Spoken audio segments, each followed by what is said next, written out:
ونؤمن به ونتوكل عليه ونعوذ بالله من شرور أنفسنا ومن سيئات أعمالنا من يهده الله فلا مضل له ومن يضلل فلا هادي له ونشهد أن لا إله إلا الله وحده لا شريك له ونشهد أن سيدنا ونبينا ومولانا محمدا عبده ورسوله أرسله بالحق بشيرا ونذيرا وداعيا إلى الله بإذنه وسراجا منيرا صلى الله على سيدنا محمد وآله الأبرار وأصحابه الأخيار وأزواجه الطيبات الطاهرات أوصيكم عباد الله وإياي أولا بتقوى الله أما بعد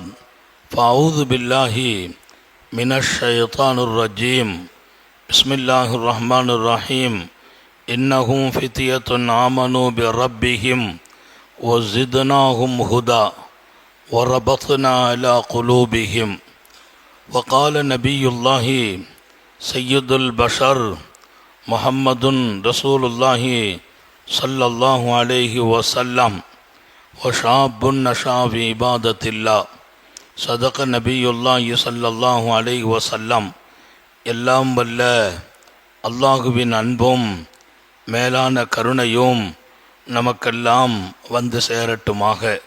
நமது உயிரினும் மேலான கண்மணி ஹாத்தமுன் நபியின் முஹம்மதுர் ரசூலுல்லாஹி ஸல்லல்லாஹு அலைஹி வஸல்லம் அவர்களின் அன்பையும் ஷஃபாஅத்தையும் பெறுவதற்கு அல்லாஹ் நம் எல்லோருக்கும் தௌஃபீக் செய்வானாக. வல்ல ரஹ்மான் நமக்கும் நம்முடைய பெற்றோர் மனைவி மக்கள் குடும்பத்தார் யாவருக்கும் உயிருள்ள வரையிலும் உடல் சுகத்தை நசீபாக்கி தருவானாக. மருத்துவமனை கஷ்டம் அதன் சிரமம் செலவுகளிலிருந்து நிரந்தரமான பாதுகாப்பை அல்லாஹ் நம் எல்லோருக்கும் கொடுத்தருள் புரிவானாக. வானம் பூமியினுடைய ஆபத்துகளை விட்டும் முசீபத்துகளை விட்டும் கெட்ட முடிவுகளை விட்டும் நம்மையும் நம் குடும்பத்தையும் பாதுகாத்தருள் புரிவானாக. அவனுடைய படைப்புகளின் தீங்குகள் அனைத்திலிருந்தும் நம்மையும் நம் சமூகத்தையும் காத்தருள் புரிவானாக. வல்ல ரஹ்மான் மனிதர்களுடைய வாழ்க்கையில் மிக அற்புதமான 3 அம்சங்கள் நமது பருவகாலமாக ஆக்கினான். குழந்தை பருவம் அது ரொம்ப பாக்கியமான துவக்கம். நபிகள் நாயகம் ஸல்லல்லாஹு அலைஹி வஸல்லம் அந்த காலத்தை ரொம்பவே அழகுபடுத்த வேண்டும் என்கிறார்கள். தாயின் வயிற்றிலிருந்தே அந்த பருவம் அழகாக்கப்பட வேண்டும் என்கிறார்கள். பிள்ளைகள் தாயின் வயிற்றில் வளருகிற போதே பெற்றோர்கள் ஒழுக்கம் பேண வேண்டும் என்கிறார்கள். பெற்றோர்கள் சரியாகவே நடக்க வேண்டும் என்கிறார்கள். இன்னொரு பக்கம் இறை உணர்வோடும் அச்சத்தோடும் பெற்றோர்கள் இருக்க வேண்டும். பிள்ளைகள் கருவிலே தரிக்கிற போதே உங்களது அழகான வாழ்க்கை அந்த பிள்ளைகளிலும் பிரதிபலிக்கும் என்கிறார்கள். சில பிள்ளைங்கள்கிட்ட குறைபாடுகள் வருகிறது, வளர்ந்த பின்னால் தவறுகள் ஏற்படுகிறது. இயல்பிலேயே கெட்ட சுபாவம் பிள்ளைகளுக்கு வருகிறது. அதற்கு பல நேரங்களில் பெற்றோர்களே காரணமாகிறார்கள் என்கிறார்கள். எனவே கருவில் பிள்ளை தரிக்கிற போதிருந்து பெற்றோர்கள் மிகச்சிறந்த ஒழுக்கத்தை, மிக நன்னடத்தையை, அழகான சொற்களை அவர்களுக்கிடையே ஆக்கி கொள்ள வேண்டும். அது கருவில் வளர்ந்து வருகிற பிள்ளைகளின் நல்ல நிலைகளை ஏற்படுத்தும் என்பார்கள். முதல் பருவம் பிள்ளை பருவம், அதை அழகாக்கணும். அக்ரிமு அவுலாதக்கும் என்றார்கள் நபிகள் நாயகம் ஸல்லல்லாஹு அலைஹி வஸல்லம். உங்கள் பிள்ளைகளை சங்கையாக நடத்துங்கள் என்கிறார்கள். பிள்ளைகளை சங்கையாக நடத்துவது என்றால் என்ன பொருள்? நான் பிள்ளைகளை சங்கையாக நடத்துவது, என் பிள்ளைதான் என்னை சங்கைப்படுத்த வேண்டும். பிள்ளைகள் பெற்றோர்களை சங்கைப்படுத்த வேண்டும். உங்கள் பிள்ளைகளை சங்கையாக நடத்துங்கள், பிள்ளைகளை குறை சொல்லி வளர்க்காதீர்கள் என்றார்கள். இன்னொருவரோடு கம்பேர் பண்ணாதீர்கள் என்றார்கள். பார், அந்த பிள்ளையை பார், ஏத்த வீட்டு பிள்ளையை பார், உன் அண்ணன் மகனை பார், உன் தம்பியை பார், அவனெல்லாம் எப்படி ஒழுக்கமாக இருக்கிறான், எவ்வளவு கைதேர்ந்து வருகிறான், எவ்வளவு கல்வியிலே சிறந்திருக்கிறான், பார் என் தங்கை பையனை பார், அவன் முதல் மதிப்பெண் எடுத்திருக்கிறான் என்று உங்கள் பிள்ளைகளை மட்டம் தட்டி இன்னொரு பிள்ளையோடு ஒப்பிட்டால் நீங்கள் நல்ல தந்தை இல்லை, நல்ல தாய் இல்லை என்று மார்க்கம் சொல்கிறது. உங்கள் பிள்ளைகளை ஒசத்தி பேசணும். உனக்கு ஒண்ணும் இல்லை, நீ நல்லா வருவாய், திறமையாக வருவாய், ஆளுவாய், ஆளும் திறன் உனக்கு இருக்கிறது, ஆளும் திறன். சையதுனா முஆவியா ரலியல்லாஹு அன்ஹு அவர்கள் சொல்வார்கள், அவர்களின் தாயார் சொன்னார்களாம், என் மகனாம் பிற்காலத்தில் அவன் நாட்டையே ஆள்வான் என்றார்கள். என் பையன் சையது கௌம் என்ற சமூகத்தின் தலைவராக வருவார் என்றார்கள். யாரு? முஆவியாவுடைய தாயார். வளர்க்கிற போது சின்ன புள்ள, அப்ப அந்த புள்ளைக்கு கொடுத்த தைரியம், என் பிள்ளை நாளைய சமூகத்தின் தலைவன், ஆட்சியாளன் என்றார்கள். அல்லாஹ் பெரிய கிஃப்ட். முஆவியா நாட்டின் அமீராக வருகிறார், நாட்டின் அமீராக வருகிறார். மிகப்பெரிய சாம்ராஜ்யத்தை சையதுனா முஆவியா ரலியல்லாஹு அன்ஹு மாநபியின் சஹாபி அவர்கள், அவங்க தாயார் சொன்ன வார்த்தை, அதற்கு ஒரு பெரிய பவர் இருக்கிறது. அதனால பிள்ளைகளை சங்கையாக நடத்துங்கள் என்றால், பிள்ளைகளை குறை சொல்வதோ மட்டம் தட்டுவதோ, நீ நல்லா ஒரு காலத்திலே நல்லா இருக்க மாட்ட அப்படின்னு சொல்ற தாய் எத்தனை, தந்தை எத்தனை. அந்த வார்த்தையே அவனது வளர்ச்சியை குன்ற வைக்கும், அவனது கெட்ட செயல்களுக்கு காரணமாகும் என்கிறார்கள். உங்கள் பிள்ளைகள் விஷயத்தில் அவர்களை சங்கையாக நடத்துங்கள். இன்னொரு பக்கம் சங்கையா நடத்துங்கன்னா நாளைக்கு உங்களை சங்க செய்யற மாதிரி நடத்துங்கள் என்று பொருள். நீங்க சங்கை கொடுத்தால் அவன் சங்கை படுத்துவான் உங்களை. பெற்றோர்களின் சங்கை பிள்ளைகளை நாம் நடத்துவதில் இருக்கிறது.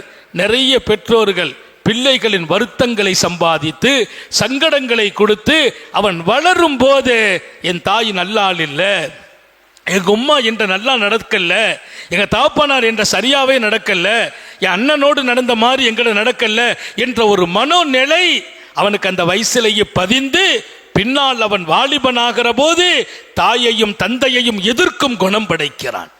அதற்கு நீங்களே காரணம் என்கிறார்கள். பிள்ளைகளை சமமாக நடத்துங்கள். ஆண் மக்களையும் பெண் மக்களையும் சமமாக நடத்துங்கள். 2 ஆண் மகனா 2 பேரையும் சமமாக நடத்துங்கள்.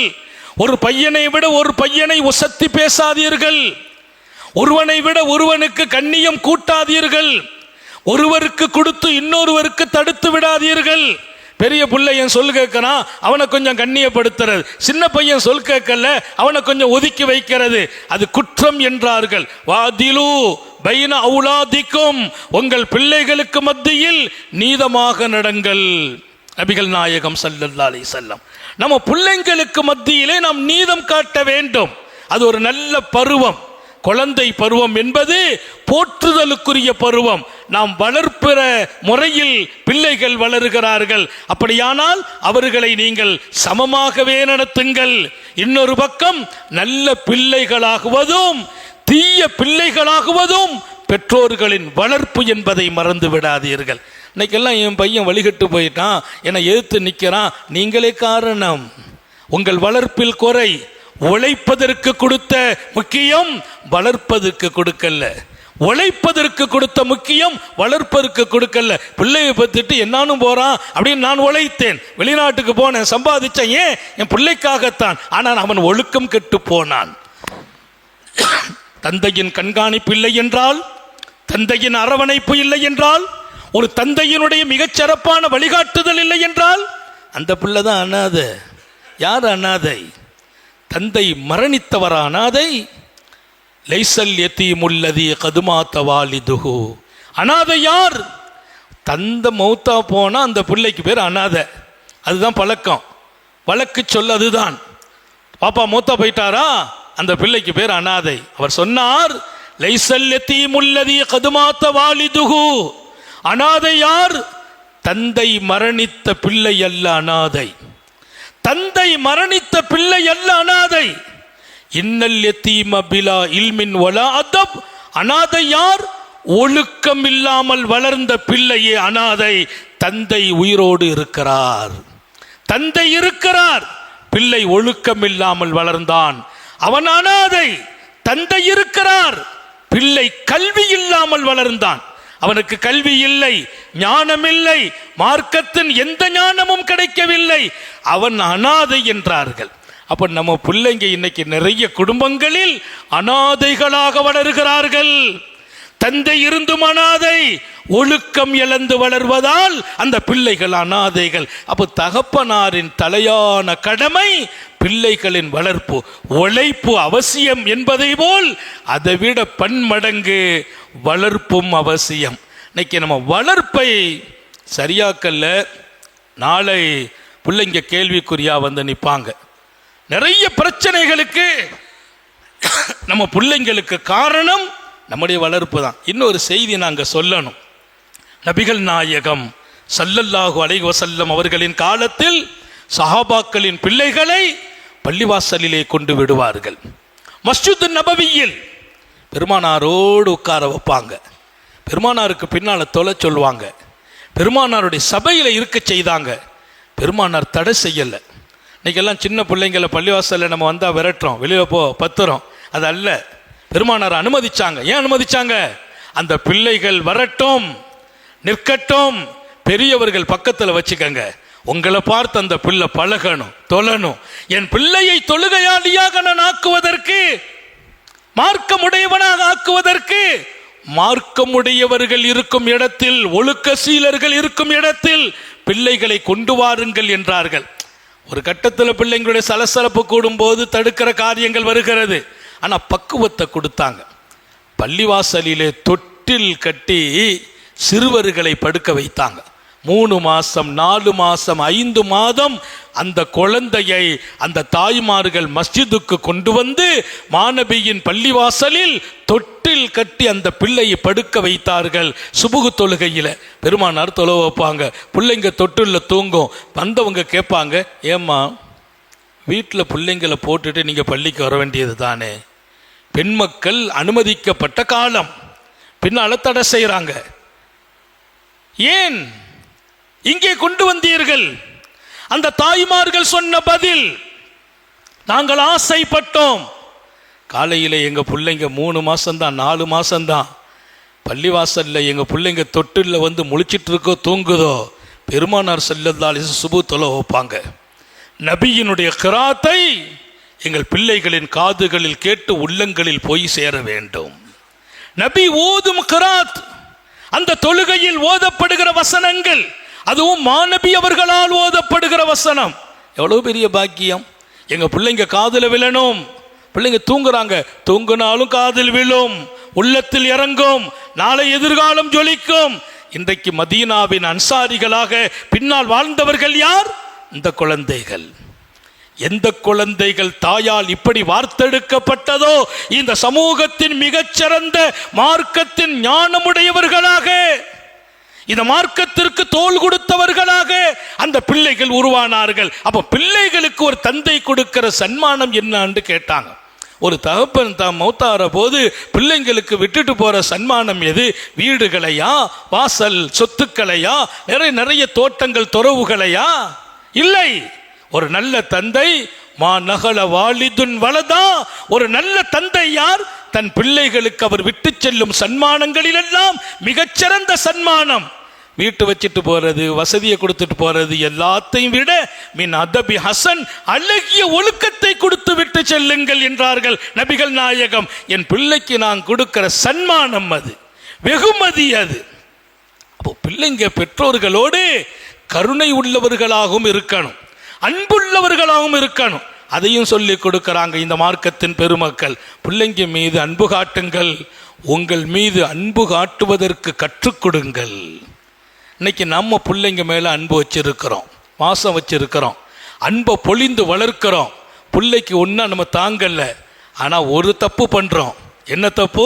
நம்ம பேரில் அந்த பிள்ளைங்க அன்பு காட்டக்கூடியவர்களாக அவர்களுக்கு நாம் பயிற்சி கொடுக்காம வளர்த்துறோம். நாளைக்கு நம்மை மீறி அவன் நிற்கிறான், நம்மை எதிர்க்கிறான், நம்ம சொல்லு கேட்கறது இல்லை, நமக்கு மாத்தமாக நடக்கிறான். அவனுக்கு கஷ்டம் என்றால் நான் தாங்கவில்லை, எனக்கு கஷ்டம்னா அவனுக்கு பிரச்சனையே இல்லை. ஏன்? நீங்கள் எவ்வளவு அன்பை அவன் மீது சொரிந்தீர்களோ பொழிந்தீர்களோ அவ்வளவு தூரம் உங்கள் மீது அன்பு பொழியும் வாழ்க்கையை நீங்கள் கற்றுக் கொடுக்க மறந்துட்டீங்க. நான் அடிக்கடி பிள்ளைங்களுக்கு சொல்லி கொடுக்கறது, எம்மங்க வா வாப்பா உன் மேல அன்பு வச்சிருக்கேன், வாப்ப மீது நீ வைக்கிற அன்பு இந்த உலகத்தில் எந்த தவறும் நீ செய்யக்கூடாது. நீ தவறு செய்தால் அல்லாஹ் இடத்தில் நான் குற்றவாளி. பிள்ளைங்க தவறு செய்தால் அல்லாஹ் பெற்றோர்களை கேட்பான் என்றார்கள் நபிகள் நாயகம் ஸல்லல்லாஹு அலைஹி வஸல்லம். ஏன்? உன் வளர்ப்பு சரியில்லை. எனவே அருமையான ஒரு பருவம் குழந்தை பருவம் நம்ம கையில் கொடுக்கப்பட்டிருக்கிறது. குழந்தை இல்லாதவர்களிடத்தில் கேட்டு பாருங்கள், குழந்தையின் அருள் விளங்கும். பிள்ளை இல்லாதவர்களிடத்தில் கேளுங்கள், பிள்ளைகளின் பாக்கியம் விளங்கும். இன்றைக்கு நம்முடைய பிள்ளைகளை நாம் எப்படி வளர்க்கிறோம் என்பதில் கவனம் செலுத்துங்கள். ஒரு பெரிய தலைமுறை சமூகத்தில் கை நழுவி போயிட்டாங்க. இளைஞர்கள் ஒரு பெரிய கூட்டம் எங்கோ சறுக்கி போயிருக்கிறார்கள். காமங்களுக்கும் ஆபாசங்களுக்கும் தீய செயல்களுக்கும் அவர்கள் அடிமையாகி இருக்கிறார்கள். இன்னொரு பக்கம் போதை பொருளுக்கு அடிமையாகி போயிருக்கிறார்கள். நான் வருத்தப்படுகிறேன். பெற்றோர்கள் இப்போது வருத்தப்பட்ட அர்த்தம் என்ன என்று கேட்கிறேன். அர்த்தம் என்ன? நாம் வருத்தப்படுவதால். அப்ப நிறைய சிறுவர்கள் நம்முடைய வளர்ப்பிலே செய்த குறை. இன்னைக்கெல்லாம் பிள்ளைங்க ஏதாவது ரொம்ப அழுகிறான், சேட்டை பண்ணுறான், அவங்க கையில் ஒரு செல்ஃபோனை கொடுத்துட்றது, அவன் அதை வாங்கிட்டு அமைதியாக இருந்துடுறான். எனக்கு டிஸ்டர்ப் இருக்குது, அவனை அமைதிப்படுத்த ஒரு செல்ஃபோன் கொடுத்துட்டு நான் உட்காந்து டிவி பார்க்கறது, செல்ஃபோன் பார்க்கறது.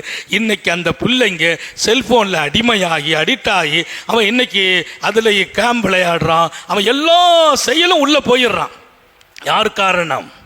யார் காரணம்? பிள்ளைகளை அமைதிப்படுத்துவதற்கு நீங்கள் கையில் எடுத்துக்கொண்ட அந்த முறை தவறான முறை. குழந்தைகளிலேயே செல்போன். இன்னைக்கு நமக்கு தெரியாத விஷயமெல்லாம் 4 வயசு பையனுக்கு தெரியும். அவன் அழகாக எடுத்து காட்டிடுவான். எனக்கு இந்த செல்ஃபோனில் என்னவெல்லாம் பண்ணணும்னு தெரியாது. அவனை கொடுத்தா கரெக்டாக சொல்லுவான். இது எப்படி போடணும், இது எப்படி போடணும், இங்கே உள்ளே போகணும், எப்படிப்பா போகணும், இப்படி வாங்க உள்ளே கூட்டு போகிறேங்கிறான். நான் அவனை பள்ளிவாசல் கூட்டு போக மறந்துட்டேன், அவன் என்ன செல்ஃபோனுக்குள்ளே கூட்டு போயிடுறான். எங்கே உலகம்? யார் குற்றவாளிகள்? அன்னைக்கு ஒருத்தர் சொன்னார், வேற ஒன்றும் இல்லை, அவங்க அந்த அம்மா அவங்க வீட்டம்மா சொல்கிறாங்களாம், ரொம்ப தொந்தரவாக இருக்குது, சேட்டை பண்ணுறான், சத்தமாக போடுறான், வீட்டில் டிவி பார்க்க இடைஞ்சல் பண்ணுறான், அவன் கையில் ஒரு ஃபோனை கொடுத்துட்டு அமைதியாக இருந்துடுறான், நம்ம காரியம் நடக்குது. இதுதான் உலகம். நம்ம காரியம் நடக்கிறதுக்கு நாம் கொடுத்த அந்த முறை. செல்போன் எங்கே கண்டுபிடிக்கப்பட்டது? இந்த இதெல்லாம் இருக்கு பாருங்க. குறிப்பா இந்த குழந்தைகள் விளையாடுறாங்க பாருங்க, அந்த கேம், அது கண்டுபிடித்து கொடுத்தோம் நாட்டில் அது கிடையாது. அங்க இல்ல, அங்க ஆய்வான சிறுவர்கள் உருவாகிறார்கள். நம்ம அறிவை மங்க வைக்கிறோம், நம்ம பிள்ளைங்களுடைய திறமைகளை வீணாக்கிறோம். கல்வி திறமை இழக்கிறான் நமது பிள்ளை, நினைவாற்றலை இழக்கிறான் நமது பிள்ளை. அவன் போதைக்கு அடிமையாகுவதை போல் கைபேசிக்கு அடிமையாக இருக்கிறான். ஏதோ நம்ம ஒரு காலம் நிம்மதியாக இருக்கிறோம் நினைக்கிறீங்க, இது போற காலம். ஒரு மிகப்பெரிய சஞ்சலங்களை நாம் சந்திக்க வேண்டும். நம்ம நிம்மதியாக இருக்கிறோம் நினைக்கிறீங்க, இல்லை. உங்களுக்கு நாளைக்கு எதிராக நிற்கிறவன் உங்கள் பிள்ளை தான் வந்து நிற்க போகிறான். அல்லாஹ் நம்ம எல்லாரையும் பாதுகாப்பானாக. மாற வேண்டும். நம்ம பிள்ளைங்க நமக்கு சொர்க்கத்துக்கு கையை பிடிச்சி கூட்டு போகணும். பெருமானார் ஸல்லல்லாஹு அலைஹி வஸல்லம் ஒரு பிள்ளை எப்படி இருக்க வேண்டும் என்று சொல்ல வந்த அந்த பாடம் வரிசையாக சொல்கிறாங்க. ஒரு தகப்பனின் கடமை ஐயுஹ்சின இஸ்மா, நல்ல பேர் தேர்ந்தெடுத்து வையுங்கள் என்றார்கள். புள்ள பிறந்துச்சா அழகான பேர். ஏன்? பேருக்கு தக்க பிள்ளைகள் வாழ்வார்கள். எப்படி பேர் வைக்கிறீங்க? அந்த பேருக்கு தக்க பிள்ளைங்க வாழ்க்கை. பிள்ளைக்கு பேர் வச்சிங்க கரீம், கொடைவள்ளல், கொடைவள்ளலாக வாழ்வார். சங்கையானவர், சங்கையானவராக வாழ்வார். இன்னைக்கெல்லாம் பிள்ளைக்கு பேர் வைக்கிறது கூட அர்த்தமில்லாத பேர், புதுசா இருக்கணும். ஒருத்தர் கேட்டார், என் பிள்ளைக்கு பேர் வைக்கணும், புதுசா இருக்கணும், இதுவரைக்கும் யாரும் வச்சுக்க கூடாது, யாரு வாயிலையும் சீக்கிரமாக நுழையக்கூடாது, அதுக்கு பேர் பேரான்னு கேட்குறேன். யாரும் வச்சுக்க கூடாது, இது வரைக்கும் யாரும் வைக்கல, புதுசாகவும் இருக்கணும், யார் வாயிலையும் நுழையக்கூடாது. கொஞ்சம் கவனம் வையுங்கள். பேர் அஹ்சினு அஸ்மாஅக்கும், உங்கள் பேர்களை அழகாக வையுங்கள். பெருமானார் கற்றுக் கொடுத்தாங்க, பேர்களை அழகாக வையுங்கள். ஏன்? நாளை அல்லாஹ் உங்களை பேர் சொல்லி கூப்பிடுவான். உங்க பேரை அல்லாஹ் கூப்பிட இருக்கிறான். அல்லாஹ் கூப்பிடும் அந்த பெயர் அழகாக இருக்க வேண்டும். அகிலத்தின் அருட்கொடை கண்மணி நாயகம் ஸல்லல்லாஹு அலைஹி வஸல்லம் சொல்லிக் கொடுக்கிற மிக அருமையான வாழ்க்கை. பாத்திமுத்து ஸஹரா ரலியல்லாஹு அன்ஹா அவர்களை குழந்தை வளர்ப்பின் முன்மாதிரி பெண்ணாக காட்டாமல் இருக்க முடியாது.